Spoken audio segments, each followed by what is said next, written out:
So, good day. This is Kevin Leversey with the Dangerous Data podcast. I have a fly in here. That's crazy.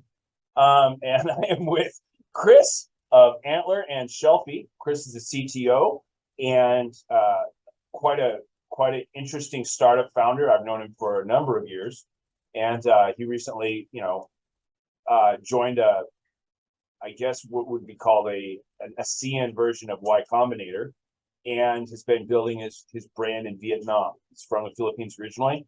And I wanted to kind of get his feel on the startup scene in, Southeast Asia, and what was needed, what might be needed to, I guess, spur development and encourage others to also create, innovate, and grow. So with that being said, Dangerous Data is, doesn't represent any, our conversations don't represent views of our employers, brands, sponsors. This is just for information and education. So don't take it seriously. Chris, good morning. How are you? Good morning. I'm good. How about you? I've been up since 4.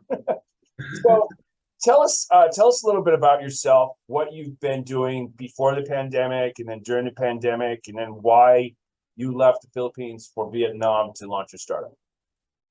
All right. Before the pandemic, I've been involved in a startup as well, and I was building a startup there, Philippines, and just saw an opportunity after the pandemic because during the pandemic there was not much to do, and my startup wasn't doing well. I had clients that stopped paying me. So what were you doing? What was your startup? What was the name and what was the platform? It was Stash Tech, and a platform for no-code platform, web building, e-commerce. It was doing good, but during the pandemic, a lot of people stopped almost everything. My merchants, my subscribers, all of them also lose their business. So it's kind of domino effect. So they stopped subscribing, and also I was just starting, and the platform wasn't that solid yet. So during the pandemic, I just did some self-study. I read a lot. I watched different videos, and then I saw this incubation program, accelerator program, Antler, and then when I checked, there were locations to choose, so I chose Vietnam because it's the closest one, and I think it's easier to travel back and forth just in case. Yeah. So yeah. What would your advice be to other startup founders that are looking to get acquired or picked up by incubators? Number one is the passion and the grit, because there are a lot of ideas out there. So it depends whether if you have a great idea but you don't have the grit, you won't get there, because ideas change. Eventually you have to adapt to changes. Yeah. So your advice basically is you have to adapt to changes and basically build something. Build something, just start something, and you don't know what will happen. So in my case, it's not just pivot, but I changed totally. So from no code, now I'm involved in a omni-channel commerce. So it's quite different, a little bit the same, because my previous startup was about e-commerce. Now it's just commerce, because we're going to tap the offline. Okay. So that's the difference. Tell us a little bit about that. So yeah, we realized during the program, we've been interviewing different persons, different possible users, and then we realized that e-commerce is getting saturated, but not really that hard to execute. But we saw more problems, that the offline is still there, and there are a lot of still problems in e-commerce, like the shipping, the logistics. But we saw that the penetration of e-commerce is still low. Like, for example, there is this growing e-commerce, like 80% penetration, but actually most of the consumers are still buying offline. So those are observations. when you're saying, is that Vietnam focused or, Southeast Asia in general? Southeast Asia, yeah, Southeast Asia, not necessarily Vietnam focused. So even the Philippines, So your choice was enter a crowded market with a lot of players for the e-commerce play, like with giants like Alibaba, right, and here Shopee, Lazada. So your choice right, was to go head to head with the big players that allow for those that aren't familiar with these brands, they're basically it's a lot like eBay. You can create your own stores online, sell your own product and stuff. a lot, so many. Yeah. So it's like your own Amazon, mini Amazon. So as Amazon, is trying to dominate everything, these platforms allow other people to use one big platform, a lot like eBay, in my opinion. You're right, right. So you decided, look, we don't want to go against these dominant players in the marketplace. We want to service the underserved, correct? Right, right. And so what you're looking at is what? Digitizing retail. It's kind of like, Yeah, something like that. So we call this co-retailing. I had an experience this way back when I was still in college. I was co-renting with my auntie, just the shelf. So it's kind of happening actually. Just we just want to make it digitalized because it isn't digitalized and systemized yet, and also e-commerce is growing really fast and getting saturated unless you do a something else like not niche, find your niche. Just don't sell like everything like in Lazada or Shopee. So we thought of that. This is the better route because core retailing is already happening. So people can do different things, buying online and then pick it up offline, or they can go into that store and buy directly from there. you mentioned like geofencing. Yeah. Could you elaborate on that a little bit and tell the audience, those that might not know? Geo what? Well, in telecommunications called geofencing, right? You create Okay. a geocentric Okay. tag for, just elaborate on that a little bit. Okay. So the omni-channel is we choose omni-channel because in the online we saw the problem in the last mile. That's the not the sexiest part, the last mile. There are a lot of problems. That's why it's the last mile, especially in Southeast Asia, right? Yeah, that is the biggest problem. That's the sexiest. So I think if someone can solve that problem, you could go big, but it's the hardest execution. So instead of tapping the logistics, we will partner with them anyway in the future. We started first in putting it on different locations. So we will partner with different retail shops, coffee shops, and put the products there. So that solves the last mile already. But it's not the one size fits all solution. It's not the total solution, but it helps because at least the people expect that's already there. With my experience before in shopping online, sometimes it gets delayed 1 week, or sometimes I wasn't at home, I wasn't able to receive it. So sellers get a lot of return to sender status, so they lost money. Yeah, to clarify what you're actually doing, let me kind of extrapolate for the audience. Shelfi is a company that keeps inventory at the last mile, the local shops. And it's all digitized so that if you buy something online, you can pick it up at your corner store, correct? Right. All right. Okay. So it's basically turning the existing network of small stores into your own distributed warehouse. Something like that. Yes. And you can also walk in that store and see the product there before buying it. So, because this is another problem. When you buy online and you didn't get what you really wanted, it's different from the photo. Could be the size or the quality. The expectation versus reality. Photo looks very good when it arrives to you, the quality. Yeah, we've all been catfished, I'm sure. Yeah.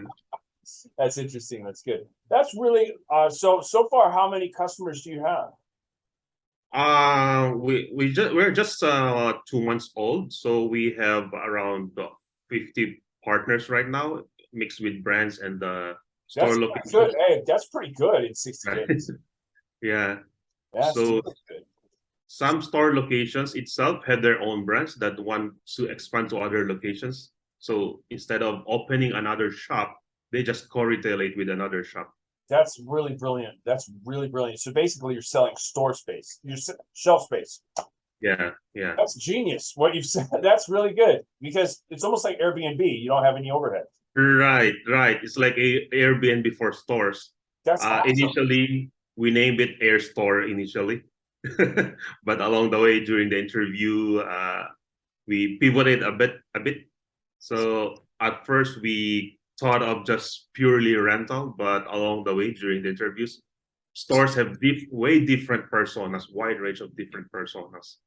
So we also introduced the transaction based, the consignment based and transaction based. So mix can be hybrid rental and transaction based as well. So you made it easier for people to like rather than having a lot of requirements. You made it easy for stores and partners to start with you. Right, right. It's, it's a pretty good idea, man. You're going to be the next Airbnb. I mean, this makes a lot of sense, especially in Southeast Asia. Yeah, That's yeah. that's really exciting. I'm glad to hear it. You want to talk a little bit about any challenges you had with customer data, or how do you any issues that you're experiencing with that, especially since Southeast Asia, that's a hot topic right now. Yeah, the data. Yeah, we are careful with that as well. So we collect data, and some of them are reluctant, so we don't really cannot collect everything, but the basic ones, and we keep it to ourselves. We cannot share to anyone. So yeah, it's a complicated topic about data. We need it, but sometimes it's really hard to get everything. Yeah, that's why. Yeah, Yeah, that's why you tie with partners like Google and whatnot. You get all the metadata from them. Okay, that's right. what would you give us some advice for anyone looking to start out? First, really know yourself first. Do you really want this kind of uh, business? It's kind of different from traditional business. So startup is really, really, really hard. Even if you have the money, but if you're lacking the grit, if you're lacking the passion, if you love procrastinating, that won't work. It's way different, way really, really hard. Yeah, So first, know yourself. Do you really want this or not? You will lose your life. Not exactly, but if you enjoy it, it's okay. But if you're the kind of person that you want to chill, this is not for you. yeah, absolutely. Yeah. Um, what was it like for you to leave everything behind in the Philippines and go to restart a new life in Vietnam? Well, it's mixed emotions. So excited, and the anxiety is also there. So it's a lot of mixed emotions, stress. But as long as you enjoy it, you forget all those negative things. If you know yourself, you have that grit. Whatever happens, whatever struggles, that's nothing. Uh, Yeah. what are your plans for the future? Hmm. I don't wanna. I don't. I'm not really sure, but personally, I want to expand to Southeast Asia and I hopefully globally. But I also looking into exit, probably 5 years. What kind of exit do you want to do? Just get acquired and retire or chill or also become an investor. Uh, what do you? Yeah, Yeah, that's interesting. So yeah. what? But right now I'm starting again, like starting from the bottom again. What So do you it's think? What do you think? I guess organizations, universities, and governments need to invest in to help the startup community in their respective countries. Speaking specifically about Philippines.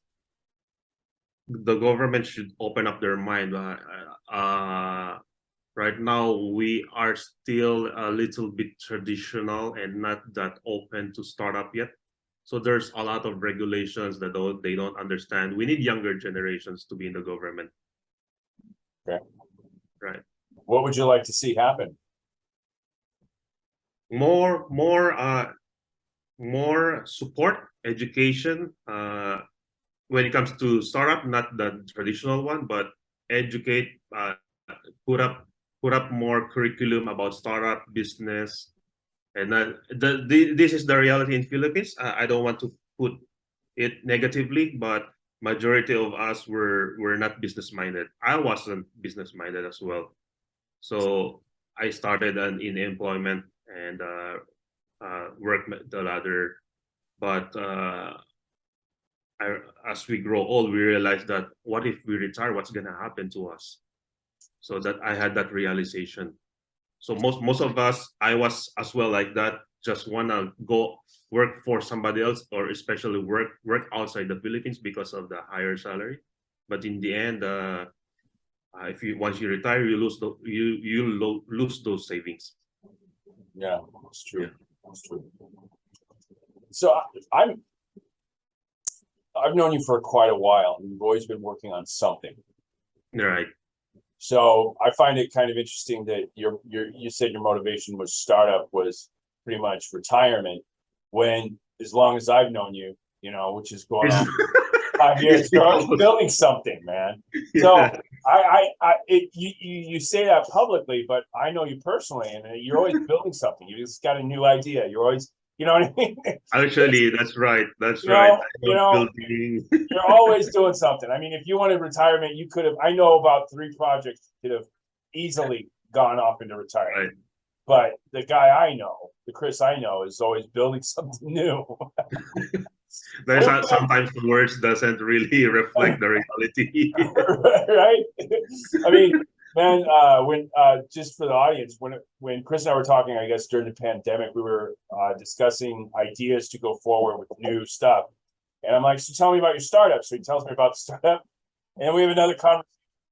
And I'm like, so okay. And he goes, no, I'm working on another startup. And then I'm like, you have this also going on? And he's like, yeah. I'm doing all this other software development, and I have this other platform as well. And then the third day we talked, it's like, oh yeah, and then I'm going to be doing this thing with Meta. So in 3 days, 3 conversations in 3 different days, we have 3 different projects going on, and all of them were in a functional phase past MVP. Right. Your audio a little bit changed. Yeah, I couldn't hear you properly.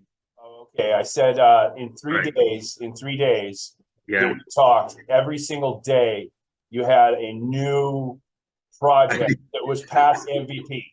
So I realized that it wasn't lack of a lack of getting to market that was your issue, was that you had so many ideas and you just needed to focus on one of them.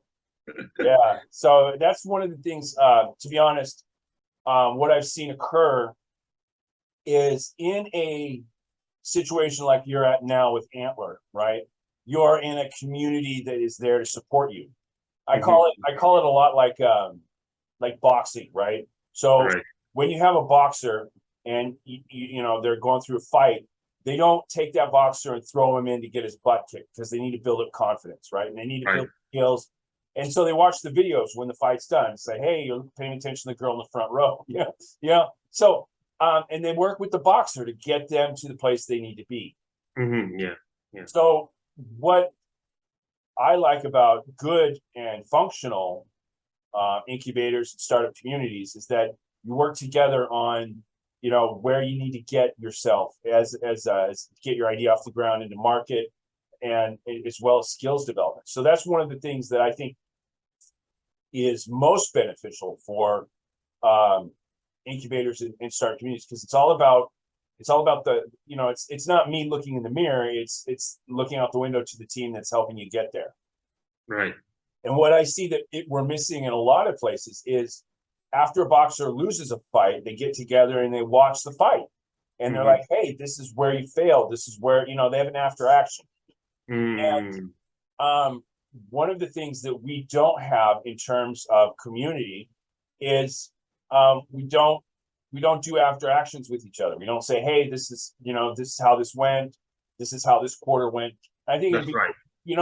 it's almost like you have a good idea, go out there, get funding, take it to market, and then 99% are going to fail. Right. And it on the inverse is do it like what you were doing.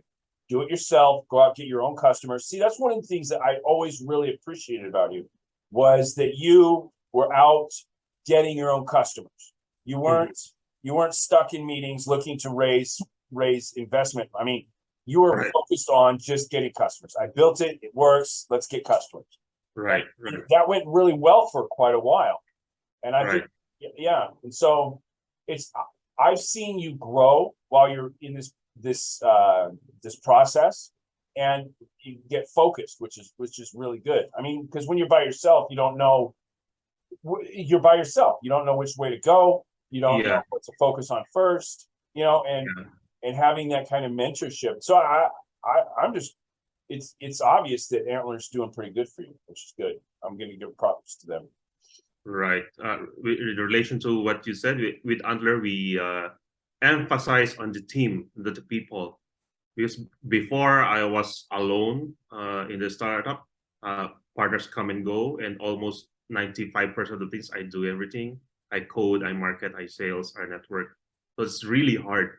But the team is really the most important thing. Majority of startups fail because of the team, not necessarily the funding. Funding is like the third, if you rank it. Number one is the team. Yeah, I agree with that. What's interesting is I have my partner was always trying to have me watch the Peaky Blinders, and I never wanted to watch it, okay, and I didn't understand why this dude wanted me to watch an obscure British series about post World War One gangsters, gypsy gangsters in the middle of England. So finally I sat down, I watched the first couple episodes, and then I realized it was all about building the team. Right. All about, so on all the obstacles that you face from, it's good. It's a very well done series. And I understood because it's a lot like Peaky Blinders is a lot like starting. I'll be honest, it's a lot like being in the tech industry. You know what I mean? You've got people that are out there sabotaging you. You've got other things that happen in terms of geopolitical events, financial markets, and stuff that you have no control over. And you're always pivoting. You always have to pivot. And that's one of the things that you'd said earlier that I thought was interesting. So you're out there doing that now. Okay. So tell me what else. I ran out of questions all of a sudden. Okay. Yeah, so the team, third is the funding, team, idea, and funding. So sometimes you have the idea, but you don't have the product market fit. So you really have to research a lot, do surveys. And the funding, that's what we need to ramp up also as well in the Philippines, to have the funding. Access to capital. Access to capital. Because sometimes we have the product market fit, we have the good idea, we have the good team. Also, we run out of cash. The runway is too short.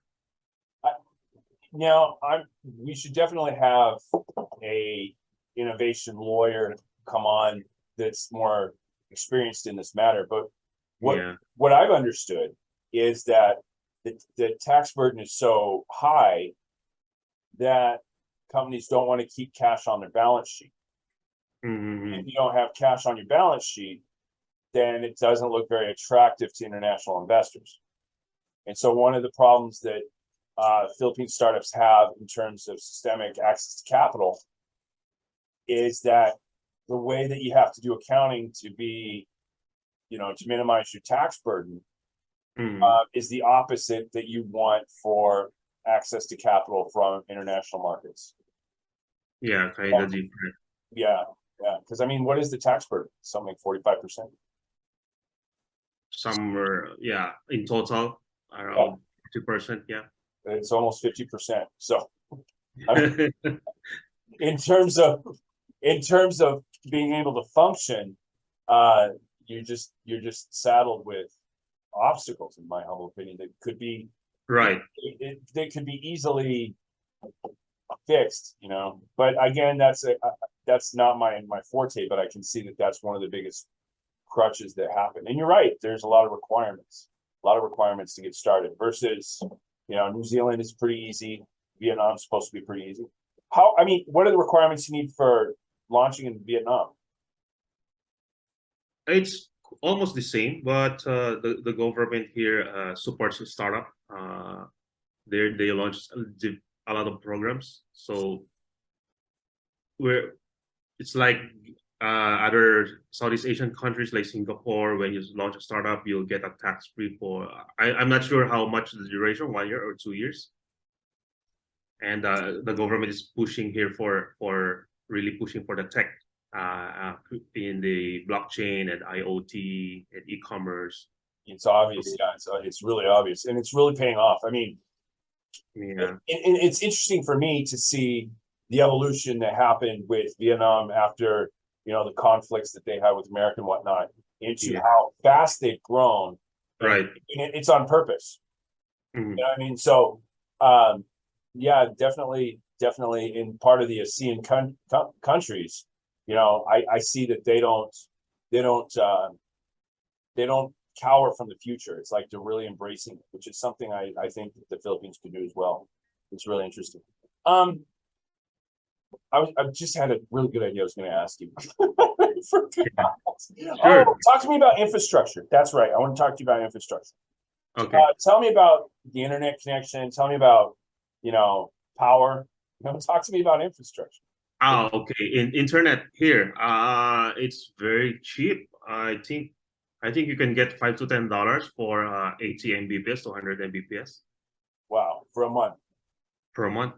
Just on my phone, I think it's just around $5. And For a when I'm month. on the side, I'm doing test speed, just the mobile data.